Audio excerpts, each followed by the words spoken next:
प्रिय विद्यार्थियों, मैं सुनील प्रभाकर हमारे YouTube चैनल प्रभाकर क्लासेज पर आपका हार्दिक स्वागत करता हूं। बच्चों, आज हमारा हिंदी व्याकरण का विषय है हिंदी की अति सामान्य अशुद्धियां। अभी हम हिंदी के उन शब्दों पर बातचीत नहीं करेंगे जो वर्तनी की सामान्य अशुद्धियों के अंतर्गत आते हैं। आज हम बात करेंगे बहुत ही सामान्य शब्द, हमारी हिंदी का जो आधार है वहाँ से हम अपनी बात को शुरू करके और उन शब्दों पर विस्तार पूर्वक चर्चा करेंगे जिन्हें हम आमतौर पर गलत लिखते हैं। तो हम शुरू करते हैं हमारा आज का हिंदी व्याकरण का उपविषय हिंदी की अति सामान्य अशुद्धियाँ। बच्चों, आप देखिए, सबसे पहले हमारी जो हिंदी की वर्णमाला है उसमें स्वर होते हैं, व्यंजन होते हैं और स्वर और व्यंजनों के अलावा अयोगवाह भी होते हैं। ठीक है, तो जो स्वर हैं या जो व्यंजन हैं उनमें एक खड़े डंडे का इस तरह से प्रयोग होता है। इस खड़े डंडे को पाई कहा जाता है। ठीक है, यह है पाई। कई वर्णों में पाई इस तरह से पूरी होती है और कुछ वर्णों में पाई ऐसी छोटी होती है, छोटी पाई कहते हैं इसे। और कुछ वर्ण ऐसे हैं जिनमें पाई होती ही नहीं है। इस पर हम बात करेंगे। जैसे हम बात करते हैं सबसे पहले स्वरों की। स्वरों में जो अस्वर है इसमें ये आप पाई देख रहे हैं। आ स्वर में दो पाई होती हैं, एक तो ये और एक ये जो इसकी मात्रा है, ये इस तरह से आ की दो पाई होती हैं। ई स्वर में ये आप देखेंगे इस तरह से छोटी पाई है और ये जो दीर्घ ई है इसमें भी छोटी पाई होती है। उ स्वर में कोई पाई नहीं होती और दीर्घ उ में भी कोई पाई नहीं होती। री स्वर में पाई बीच में होती है, जैसे ये इधर हो गया, त्र की तरह बन जाता है और यहाँ इसको ऐसे लेकर और ऐसे ध की तरह बनाते हैं। ये री स्वर है, इसमें पाई बीच में होती है। कुछ वर्णों में आप देखेंगे पाई आपको दाईं तरफ मिलेगी, ये बायां है, ये दायां है। तो बाईं तरफ तो वर्ण का अन्य भाग है और दाईं तरफ पाई है। तो यहाँ एक पाई, दो पाई, छोटी छोटी, कोई पाई नहीं है इन दोनों में और यहाँ बीच में पाई है। उसके बाद ए जो स्वर है उसमें भी छोटी पाई होती है, ये इस तरह से, और इसको ऐसे बनाया जाता है। और ये अय हो गया और इसमें भी छोटी पाई होती है, इन दोनों में छोटी पाई है। ओ और औ में दो पाई होती है, एक ये हो गई और एक ये पाई है। ठीक है, और औ में भी दो पाई होती हैं। तो ये हमारे हिंदी के स्वर हैं जिसमें आपने पाई का प्रयोग देखा है। इसके बाद हिंदी में दो अयोगवाह वर्ण हैं, अंग, इसमें भी एक पाई है, और अह, इसमें भी एक पाई है। इसे अनुस्वार कहा जाता है और इसे विसर्ग कहा जाता है। इन दो अयोगवाह के अलावा एक अन्य वर्ण जिसे आजकल अयोगवाह में शामिल किया गया है वो है अ पर चंद्र बिंदु। ठीक है, इसमें भी एक पाई का प्रयोग होता है। तो ये आपने स्वरों की सारी पाई आप देख चुके हैं। इसके बाद हम व्यंजन की पाई की बात करते हैं। सबसे पहले क, ख, ग, घ और ङ।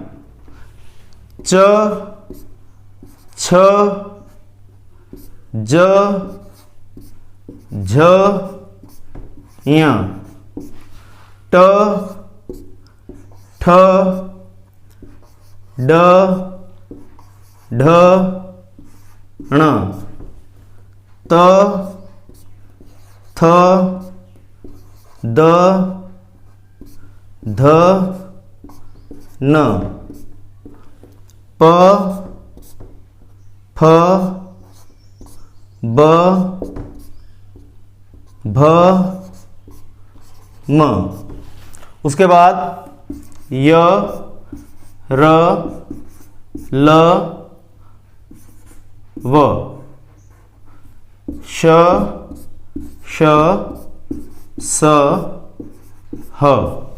ठीक है, ये हमारे वर्ण हो गए। इसके अलावा संयुक्त व्यंजन क्ष, त्र, ज्ञ, श्र। ठीक है, उसके बाद अयोगवा हम यहां बता चुके हैं। इसके बाद ये वर्ण भी ड़ और ढ,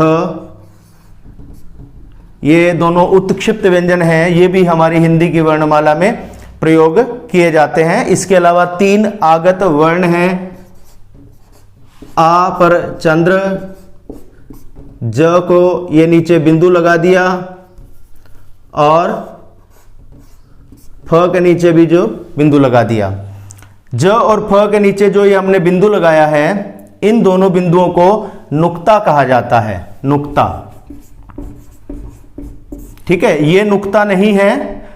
ड़ ढ में जो नीचे बिंदु लगे हैं ये नुक्ता नहीं है, ये नुक्ता है। ठीक है, तो इन 3 वर्णों में से 2 ये जो वर्ण है ये व्यंजन है और ये स्वर है। अब हम स्वर और व्यंजनों के बारे में ज्यादा जानकारी प्राप्त नहीं करेंगे। हमारा उद्देश्य यहां हिंदी की सामान्य लेखन और सामान्य अशुद्धियों पर रहेगा। देखिए, जो ये सारे व्यंजन हैं, इनमें क व्यंजन है, इसमें बीच में पाई आती है। एक तो ये क व्यंजन और एक फ व्यंजन, ये 2 व्यंजन ऐसे हैं और तीसरा ये आगत वर्ण है। ये 3 वर्ण ऐसे हैं जिनमें पाई बीच में आती है। व्यंजनों की हम बात कर रहे हैं। स्वरों की बात करें तो एक री स्वर ऐसा है जिसमें बीच में पाई आती है, बाकी किसी में आपको बीच में पाई नहीं मिलेगी। यहां आपको पाई दाईं तरफ दिखाई देगी, यहां भी, यहां छोटी पाई है। ये जो छोटा आपको ये जो दिखाई दे रहा है ये छोटी पाई है। ठीक है, च में भी पूरी पाई है, यहां छोटी पाई है, यहां पूरी, यहां पूरी, यहां पूरी। यहां सभी में छोटी पाई है और यहां पूरी पाई है। ठीक है, आप इसमें बड़े ध्यान से देख सकते हैं कहां छोटी पाई का प्रयोग हुआ है और कहां पूरी पाई का प्रयोग हुआ है। इसके अलावा जो अलग बात है वो है कि जो र व्यंजन है ये ऐसा है जिसमें कोई पाई नहीं होती। ठीक है, ये आपको अलग से ध्यान रखना है कि र व्यंजन पर र व्यंजन में कोई पाई नहीं होती। ठीक है, अब हम पाई से अगली बात करते हैं।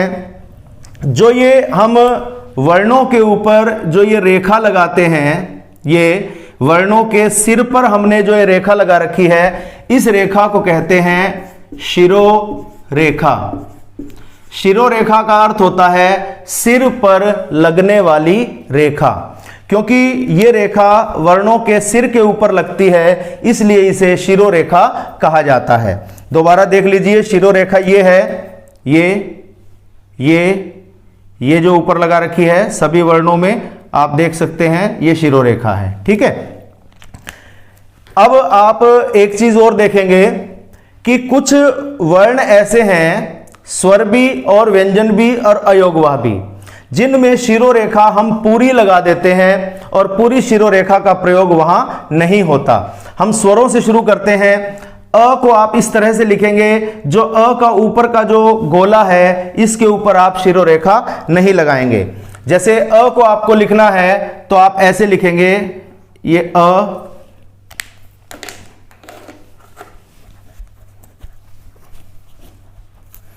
इस तरह से लिखेंगे, ये अ ऐसे, ये ऐसे, ऐसे। और जब इसके ऊपर शिरोरेखा लगाएंगे तो आप यहां इतना लगाएंगे। ठीक है, इसको पूरा कवर ऐसे नहीं करेंगे, ये ध्यान रखें, ऐसे नहीं लगाना। तो इसी तरह से अ में ये गलत है, अ में, आ में, 2 ये ओ और औ, इसमें भी आपको शिरोरेखा इतनी ही लगानी है। अंग, अह और अ, जो ये चंद्र बिंदु वाला अ है, तो इन तीनों में भी आपको शिरोरेखा इतनी ही लगानी है, आपको इस तरह से नहीं लगानी। उसके बाद ये जो आ स्वर है ये अंग्रेजी भाषा से आया है, जिसमें आ के ऊपर केवल चंद्र है, चंद्र के बीच में बिंदु नहीं है। ये अंग्रेजी के शब्दों में इसका प्रयोग होता है और यहां भी आप आधी शिरोरेखा का प्रयोग करेंगे इस तरह से। ठीक है, आप इस तरह से लिखेंगे, ठीक है, आपकी शिरोरेखा इससे आगे ना जाए, इस गोले के ऊपर न आए, ये आपको लेखन में ध्यान रखना है। ये तो हमने बात की स्वरों की। अब मैं उन व्यंजनों के ऊपर गोल दायरा लगा रहा हूं जिन पर शिरोरेखा आधी आती है। जैसे आप देखिए, इनमें कौन सा वर्ण है? थ वर्ण है, जिस पर शिरोरेखा आधी लगेगी। ध वर्ण के ऊपर आधी शिरोरेखा का प्रयोग होगा। भ वर्ण है, इसके ऊपर आधी शिरोरेखा होगी। मैंने भ को ऐसे लिखा है और आप लोग ऐसे लिखते हैं तो ऐसे भी लिख सकते हैं। तो ये इसमें आपको आधी शिरोरेखा का ही प्रयोग करना है। इसके बाद श वर्ण जो है, इस पर पहले आधी शिरोरेखा का प्रयोग होता था। पहले श को ऐसे लिखा जाता था, ऐसे, लेकिन आजकल श ऐसे नहीं, ऐसे लिखा जाता है। पूरी शिरोरेखा का इस पर प्रयोग होता है। ये सही है और ये गलत है।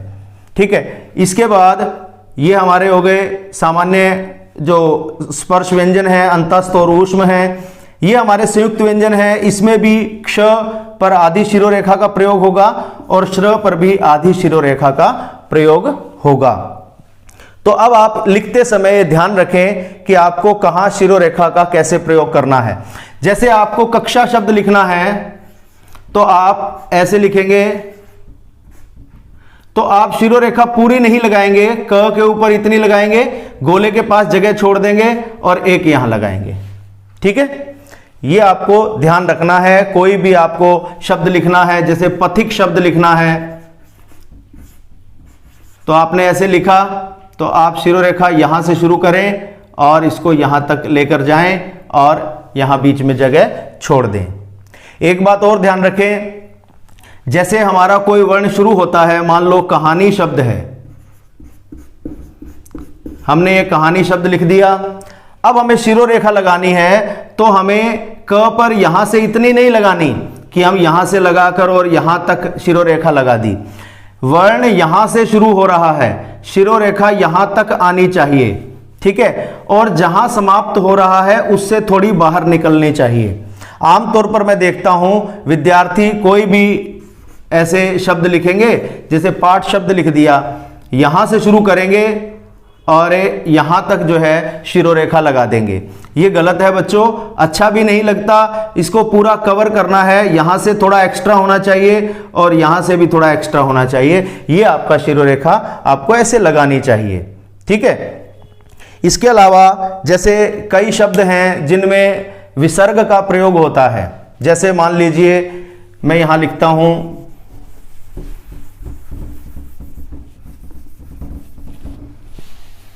जैसे मैंने यहां लिख दिया निःशुल्क। ठीक है, निःशुल्क शब्द लिख दिया।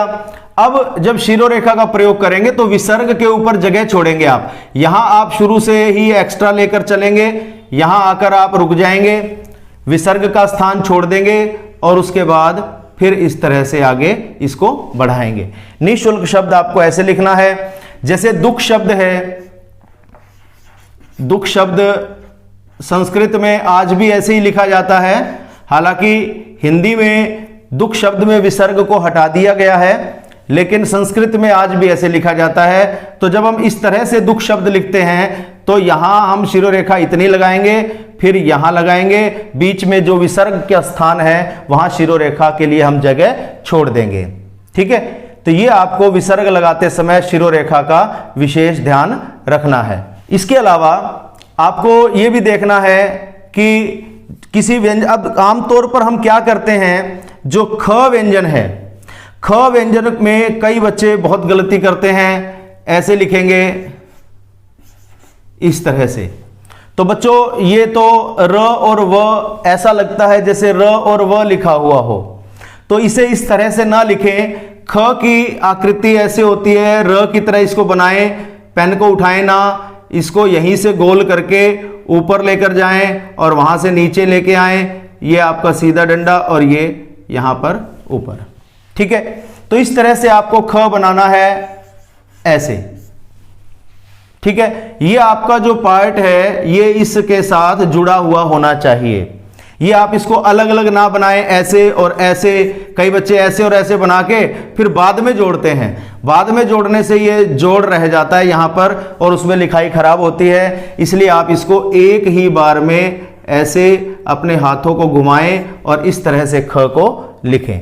ठीक है, ये रही आपकी ख की आकृति। और इसमें आप देखिए एक दो गलतियां और आमतौर पर बच्चे करते हैं। क्या? ब और ये श। ठीक है, इसमें क्या गलतियां हैं देखिए। ब जब व्यंजन लिखेंगे और श व्यंजन लिखेंगे तो कई बच्चे क्या करते हैं कि ब में और श में ऐसे लगा देते हैं, ऐसे, यानी वो राइट साइड से शुरू हुए ऊपर से और नीचे लेफ्ट की तरफ आ गए। यहां भी ऊपर राइट से शुरू हुए और नीचे लेफ्ट की तरफ आ गए। ये गलत है बच्चों। ठीक है, सही क्या होगा? ब, ये तो हो गया व और प।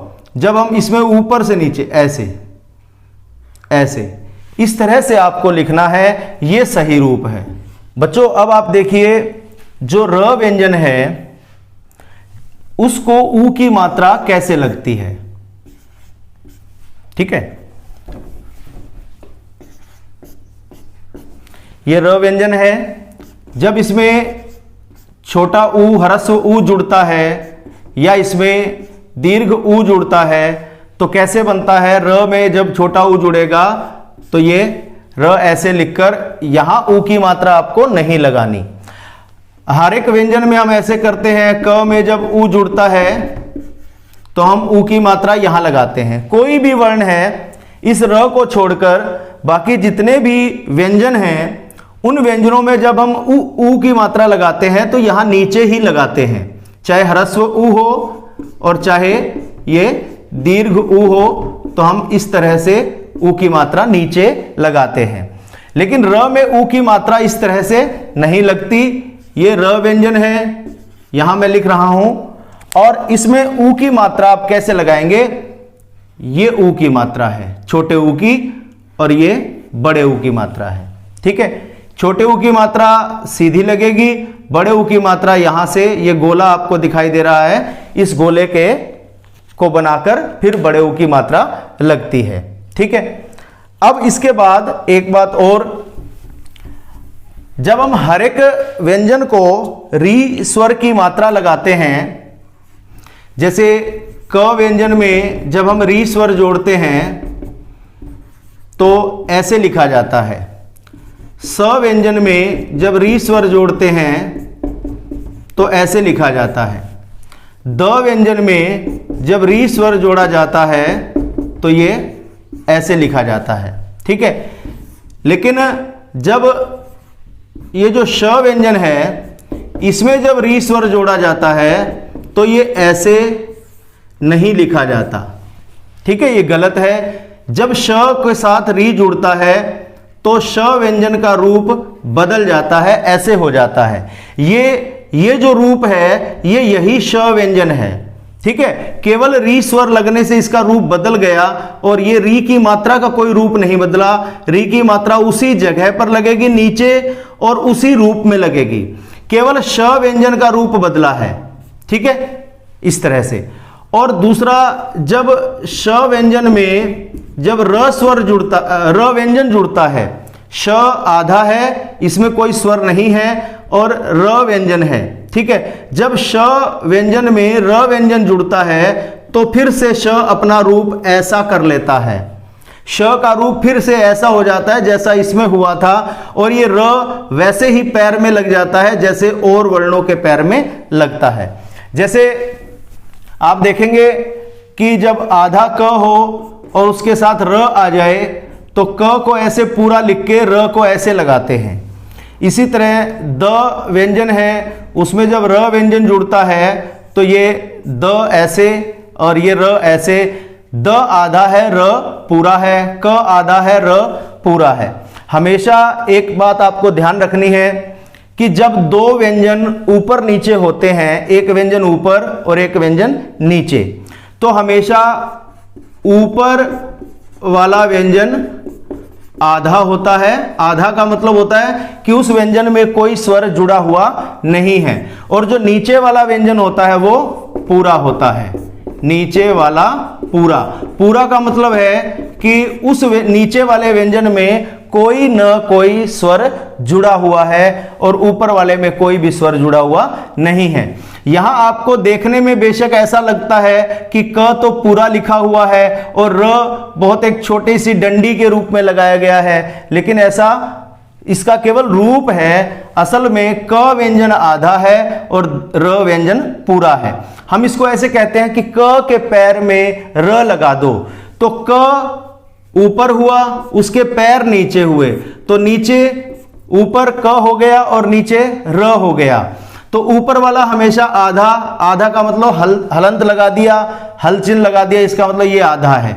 ऊपर वाला आधा, नीचे वाला पूरा। किसी भी शब्द में जैसे शुद्ध शब्द लिखेंगे तो ये हम द लिख के और यहां ध बनाते हैं, ठीक है। तो ये जो है द आपको पूरा दिख रहा है और ध आधा दिख रहा है, जबकि आप नियम के अनुसार देखें कि द के पैर में ध है, तो ये द है और ये इसके पैर में का मतलब इसके नीचे है, क्योंकि पैर नीचे होते हैं। तो द ऊपर और ध नीचे, इसलिए द आधा है और ध पूरा है। कोई भी आप शब्द लेंगे सब में ऐसे ही होगा। जैसे एक शब्द आप देखें, द्वारा शब्द है ऐसे, ठीक है, हमने द लिखकर उसके पैर में व लगा दिया। तो अब आप देखिए द के पैर में व है, तो द ऊपर हुआ और व नीचे हुआ, तो द आधा है और व पूरा है। एक ही नियम है कि ऊपर वाला आधा, नीचे वाला पूरा। जैसे हमने शब्द लिखा कर्म, तो र ऊपर है, म नीचे है, र ऊपर है और म नीचे है, तो आधा कौन सा हुआ? ऊपर वाला, और नीचे वाला पूरा हुआ। इसका मतलब इस र व्यंजन में कोई स्वर जुड़ा हुआ नहीं है और इस म व्यंजन में अस्वर जुड़ा हुआ है, ठीक है। तो ये है हमारी हिंदी की कुछ सामान्य अशुद्धियां। अब आप इससे आगे देखिए, मैंने आपको बताया कि श के साथ री जुड़ता है तो श का रूप बदल जाता है, और श के साथ र जुड़ता है तो भी श का रूप बदल जाता है। श का रूप केवल 2 बार ही बदलता है, जब श के साथ री जुड़े या श के साथ र जुड़े, और किसी व्यंजन के साथ जुड़ने पर श का रूप नहीं बदलता। अब आप एक शब्द देखिए, यह शब्द है शरीर। अब आप कहेंगे कि ये श है और ये र है, श के बाद र आया, लेकिन यहां श का रूप नहीं बदला। क्यों नहीं बदला जबकि वहां बदल रहा है? अब आप बच्चों यहां और यहां में अंतर देखिए, बहुत बारीकी का अंतर है। यहां श को हमने हल चिन्ह लगाया हुआ है, इसका मतलब है कि श व्यंजन में कोई स्वर नहीं है, ठीक है। तो यहां क्या है, श को हमने कोई हल चिन्ह नहीं लगाया, श को आधा नहीं लिखा, इसका मतलब यह है कि श व्यंजन में अस्वर जुड़ा हुआ है। इसका जब हम वर्ण विच्छेद करेंगे तो इस तरह से होगा, श जमा अ जमा र जमा ई जमा र जमा अ, ये इसका वर्ण विच्छेद हो गया। अब आप देखिए श और र, क्या ये इकट्ठे आ रहे हैं? नहीं, श और र के बीच में अ स्वर आ रहा है, तो यहां अ स्वर के कारण ये रूप नहीं बदलेगा। ये रूप तब बदलेगा जब ये श आधा हो, बीच में अ नहीं होता। मान लो ये नहीं होता, आधा श र और ई होता, तो फिर आधा श ऐसे हो जाता, क्योंकि उसके तुरंत बाद र आ रहा है। र और ई, र में बड़ी ई जुड़ी हुई है, तो ये र लगाकर इसको बड़ी ई की मात्रा लगा देंगे, श्री, और ये र में अ, शरीर। ये ऐसे शब्द बन जाता। हालांकि ये शब्द शुद्ध नहीं है, अशुद्ध शब्द है, लेकिन मैं आपको समझाने के लिए बता रहा हूं कि अगर ऐसी स्थिति होती तो ये शब्द बनता, ठीक है। श्री शब्द ऐसे ही बनता है, ये जो श्री है ये ऐसे ही बना है, श जमा र जमा ई, इसी से श्री शब्द बना है। श के बाद र आ गया तो श का रूप ऐसा हो गया, क्योंकि श आधा है, ठीक है। और र यहां लगेगा, र के साथ ई स्वर जुड़ा हुआ है, तो ई स्वर व्यंजन के साथ ऐसे तो नहीं जुड़ता, मात्रा रूप में जुड़ता है, तो ये यहां र लगकर और यहां ई की मात्रा लग जाएगी। बड़ी ई है तो बड़ी ई की मात्रा लग जाएगी, छोटी ई होगी तो छोटी ई की मात्रा लग जाएगी। तो ये हुआ, आपको परिवर्तन करना आया कि किस तरह से ये परिवर्तन होता है। अब आप देखिए यहां एक बात और है, जैसे हमने बताया कि र व्यंजन में जब उ जुड़ता है तो वो कैसे लगता है। अब हम बात करते हैं कि र व्यंजन में जब री स्वर जुड़ता है, ये आपने ऐसा कोई शब्द नहीं देखा होगा, इसके कोई ज्यादा शब्द है भी नहीं, एक आध शब्द ही है। र व्यंजन में जब री स्वर जुड़ता है तो क्या ये ऐसे लिखा जाता है, जैसे हमने यहां क में री जोड़ा तो री की मात्रा यहां इस तरह से, क्या ये ऐसे जोड़ा जाता है? नहीं, ये इस तरह से नहीं जुड़ता। तो कैसे जुड़ता है? और कोई रूप ये है कि री स्वर ऐसे लिखा जाता है और इसके ऊपर र ऐसे लगाया जाता है। ये है र आधा और उसके साथ री स्वर, ये र पूरा हो गया, लेकिन ये इस तरह से लिखा जाता है, इस रूप में कभी नहीं लिखा जाता। एक शब्द होता है,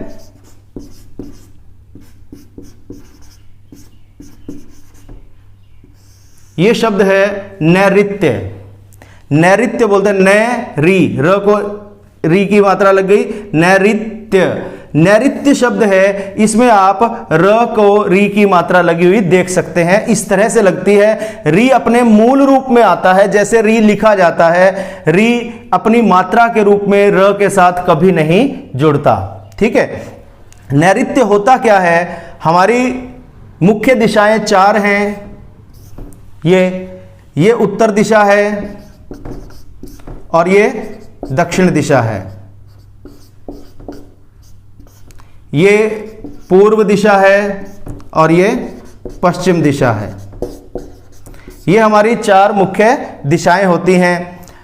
अब इन चार मुख्य दिशाओं के बीच में भी चार कोण होते हैं, जैसे ये कोण हो गया उत्तर और पूर्व के बीच में, ये कोण हो गया दक्षिण और पश्चिम के बीच में। तो इस तरह से, तो ये 8 दिशाएं हो गई, ठीक है। तो इसको हम कहेंगे, क्योंकि ये उत्तर और पूर्व के बीच की दिशा है, बीच का कोण है, तो इसको उत्तर पूर्व कोण कहते हैं, इसे दक्षिण पूर्व कोण कहते हैं, इसे इस कोण को, इसको दक्षिण और पश्चिम के बीच में है, इसलिए इसको दक्षिण पश्चिम कोण कहते हैं। तो ये जो दक्षिण पश्चिम कोण है, इसका नाम है नैऋत्य। ये है नैऋत्य, दक्षिण और पश्चिम के बीच की दिशा या दक्षिण और पश्चिम के बीच का कोण, इसका नाम है नैऋत्य। इनके अलग अलग नाम हैं, वायव्य है, आग्नेय है और एक का है ईशान कोण। उत्तर और पूर्व के बीच में जो होता है वो ईशान कोण होता है। तो ये इस तरह से आप देखेंगे कि र व्यंजन में री स्वर जुड़ता है तो कैसे होता है। हम बात कर रहे थे कि जब क व्यंजन में र स्वर जुड़ता है, द में र जुड़ता है, सभी में जब ये पहले वाला व्यंजन आधा होता है और बाद का जो र व्यंजन है वो पूरा होता है, तो क्या होता है, जो पहला वाला व्यंजन है उसको ज्यों का त्यों लिख के उसके पैर में र ऐसे लगा देते हैं। जैसे मान लो स व्यंजन आधा है ऐसे, ठीक है, और उसके साथ र व्यंजन जुड़ रहा है, तो इसको हम कैसे लिखेंगे? जो पहले आधा है उसको ऐसे पूरे रूप में आप लिख दें, ठीक है, और ये जो र है वो उसके पैर में ऐसे लगा दें। ऐसे ही होता है, जैसे प आधा है ऐसे और उसके बाद र पूरा है ऐसे, तो प को ऐसे पूरा लिख के उसके पैर में ऐसे र लगाया जाता है।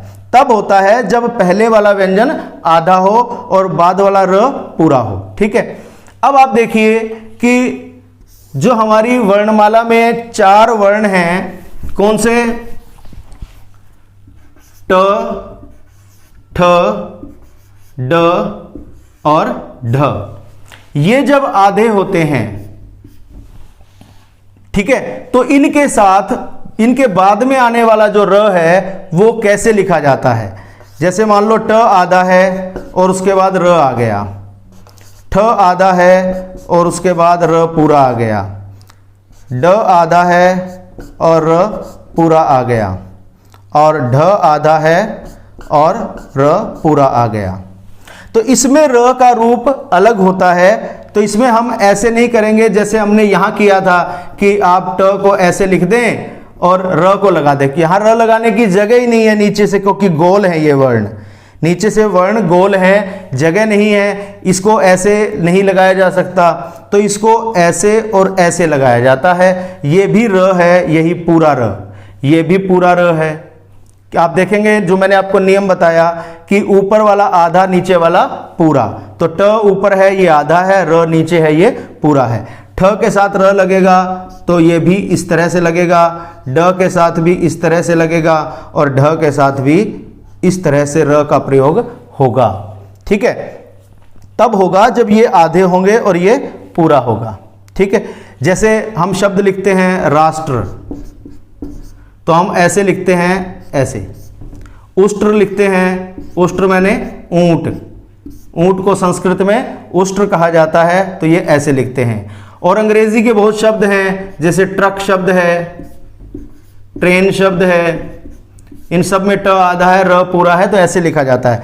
जैसे ये शब्द है ड्रामा, अंग्रेजी का शब्द है, तो ड आधा है, र पूरा है, तो ऐसे लिखा जाता है। ड्रग्स, जो नशीली दवाएं होती हैं वो ड्रग्स होती हैं, तो उसमें इस तरह से लिखा जाता है।